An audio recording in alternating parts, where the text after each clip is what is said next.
शरद पवारचा धड़ाम-धुड़ुम 1990 के दशक का ये नारा शायद 25 साल बाद भी उतना ही दमदार है।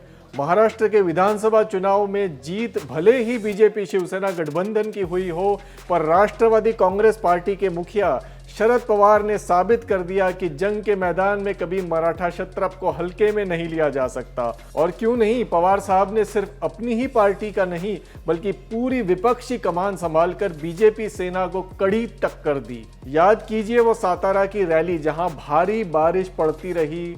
78 साल के पवार पूरी तरह भीग चुके थे, लेकिन इसके बावजूद उन्होंने अपना भाषण कायम रखा।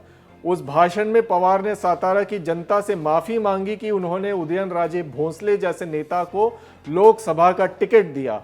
वही भोसले जो चुनाव जीतने के कुछ महीने बाद ही पार्टी बदलकर बीजेपी में शामिल हो गए थे। पवार ने जनता से अपनी गलती सुधारने का एक मौका मांगा और इसका असर तो देखिए।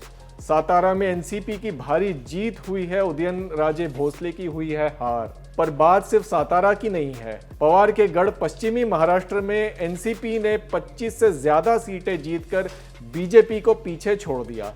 मराठवाड़ा और उत्तरी महाराष्ट्र में भी एनसीपी ने बीजेपी को कड़ी टक्कर दी। खास तौर पर ग्रामीण हलकों में पवार ने ये बात दोहराई कि धारा 370 का किसानों से क्या लेना देना। हर मुद्दे पर पवार ने फ्रंट फुट पर बल्लेबाजी की। चुनाव से कुछ हफ्ते पहले एनफोर्समेंट डायरेक्टरेट ने शरद पवार के खिलाफ एक केस दर्ज किया, जिससे पहले कि ईडी पवार के घर पहुंचते, पवार खुद ईडी के दफ्तर जाने का ऐलान कर दिया। ईडी के अधिकारी घबराए और कहा कि पवार से पूछताछ करने का उनका कोई इरादा नहीं है। ईडी ने तो अपने कदम पीछे कर लिए, पर इसका खामियाजा बीजेपी को भुगतना पड़ा। खास तौर पर मराठा समाज में यह अफवाह फैल गई कि बीजेपी पवार को फंसाना चाह रही है। एनसीपी अब महाराष्ट्र की प्रमुख विपक्षी दल के तौर पर उभरी है और 78 साल की उम्र में पवार ने साबित कर दिया कि टाइगर जिंदा है।